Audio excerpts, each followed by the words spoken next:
हरे कृष्णा। श्रीमद् भागवत महापुराण के अंदर दशम स्कंद में दूसरे अध्याय के 26वें श्लोक से लेकर और 41वें श्लोक तक 16 श्लोकों में देवताओं ने गर्भ स्तुति की है। जब कंस के कारागार में भगवान कृष्ण देवकी जी के गर्भ में आए हैं तो सभी देवता शिव, ब्रह्मा इत्यादि सब उन्होंने भगवान की स्तुति की है। तो भगवान को उसमें बताया है कि हे प्रभु, आप ही सत्य संकल्प हैं, सत्य के द्वारा ही आपकी प्राप्ति होती है। और पृथ्वी, जल, तेज, वायु, आकाश, ये जो 5 महाभूत हैं, इनके कारण भी आप ही हैं और इनके अंदर भी अंतर्यामी रूप से आप ही विराजमान हैं। आप ही मधुर वाणी के समदर्शन के प्रवर्तक हैं। बस आप ही सत्य स्वरूप हैं। हम आपकी शरण में आए हैं। ये संसार एक सनातन वृक्ष है। इसमें 2 फल हैं, सुख और दुख। 3 जड़ें हैं, सत्व, रज, तम। 4 रस हैं, धर्म, अर्थ, काम, मोक्ष इत्यादि। इस प्रकार से और इस संसार रूपी वृक्ष की उत्पत्ति के आधार केवल आप ही हैं। और इस संसार रूपी वृक्ष पर 2 पक्षी बैठे हैं, एक का नाम है जीव और एक का नाम है ईश्वर। आप स्वयं ज्ञान स्वरूप आत्मा हैं। आप इस चराचर जगत के कल्याण के लिए अनेक रूप धारण करते हैं।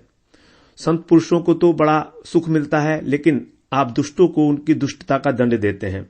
और ऐसे कुछ ही बिरले लोग हैं जो पूर्ण एकाग्रता से अपने चित्त को आप में लगा पाते हैं और आपके चरण रूपी जहाज का आश्रय लेकर संसार सागर को कैसे पार कर जाते हैं, अनायास, जैसे बछड़े का खुर के गड्ढे के समान।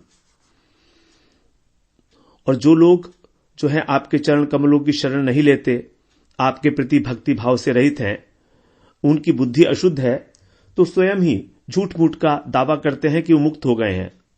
वास्तव में वे बद्ध हैं, लेकिन आपके जो भक्त हैं, जिन्होंने आपके चरणों में अपनी प्रीति जोड़ रखी है, वे कभी भी अपने साधन पथ से गिरते नहीं हैं। और आप जो हैं मन और इंद्रियों के सर्वथा अगोचर हैं, क्योंकि आप सबके साक्षी मात्र हैं। फिर भी हे प्रभु, जो आपके भक्त होते हैं वो आपकी सेवा के द्वारा आपका साक्षात्कार प्राप्त करते हैं। आपने अनेकों बार मत्स्य, हयग्रीव, कच्छप, नृसिंह, वामन, राम, परशुराम, वामन अवतार में हमारी और 3 लोगों की रक्षा की है। वैसे ही आप इस बार भी पृथ्वी का भार हरण कीजिए। तो इस प्रकार से ये 16 श्लोकों में स्तुति है। हम लोग इसका पाठ करते हैं। कह रहे हैं, सत्यव्रतम सत्यपरम त्रिसत्यम सत्यस्य योनिम निहितं च सत्ये सत्यस्य सत्यमृत सत्यनेत्रम सत्यात्मकं त्वां शरणं प्रपन्नाः एकायनोऽसौ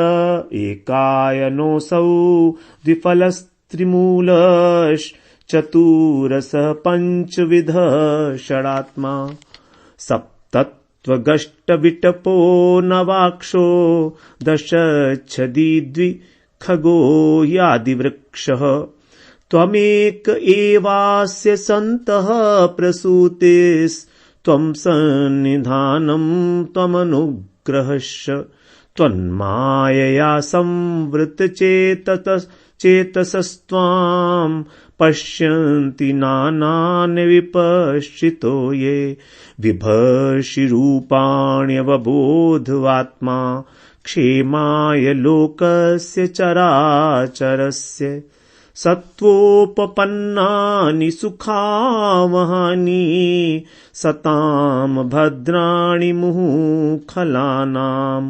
त्वय्यम्बुजाक्षाखिलसत्त्वधाम्नि समाधिनावेशितचेतसे त्वत्पादपोतेन महत्कृतेन कुर्वन्ति गोवस्पदं भवाब्धिम् स्वयं समुत्तीर्य सुदुस्तरं द्युमन् भवार्णवं भीममदभ्रसौहृदः भवत्पदाम्बोहरुहनावमत्र ते निधाय याता सदनुग्रहो भवान् यन्येरविन्दाक्ष विमुक्तमानिनस्त्वय्यस्तभावादविशुद्धबुद्धय आरुह्य कृच्छ्रेण परं पदं ततः पतन्त्यधो नाद्रतयूष्मदङ्ग्रहय तथा न ते माधव तावका क्वचित् भ्रश्यन्ति मार्गा त्वयि बद्ध सौहृदा त्वयाभिगुप्ता विचरन्ति निर्भया विनायकानि कपमूर्धसु प्रभो सत्वं विशुद्धं शयते भवानि स्थितौ शरीरिणां श्रेय उपायनं वपुः वेदक्रियायोगतपः समाधिभिस्तवाहरणं येन जनः समीहते सत्वं न चेद्धातुरिदं निजं भवेत् विज्ञानमज्ञानभिदापमार्जनं गुणप्रकाशैरनुमीयते भवान् प्रकाशते यस्य च येन वा गुणः न नामरूपे गुणजन्म कर्मभिर्निरूपितव्ये तव तस्य साक्षिणः मनोवचोभ्यामनुमेय वर्तमनो देवक्रियायां प्रतीयन्त्यथापि श्रीमन् गृह्णन् संस्मरयंश्च चिन्तयन् नामानि रूपाणि च मङ्गलानि ते क्रियासु यस्त्वच्च चरणारविन्दयो राविष्टचेता न भवाय कल्पते दिष्ट्या हरिर्स्या भवतः पदो भुवो भारोपनीतस्तव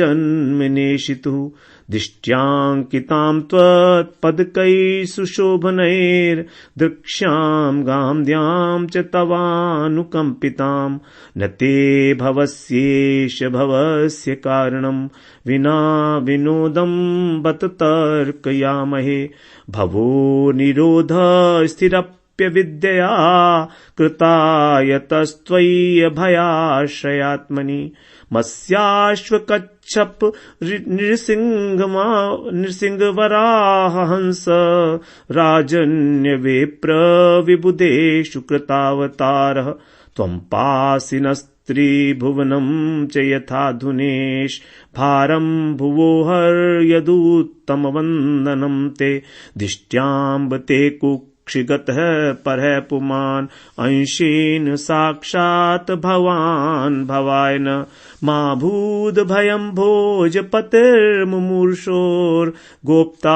यदूनां भविता तवात्मजः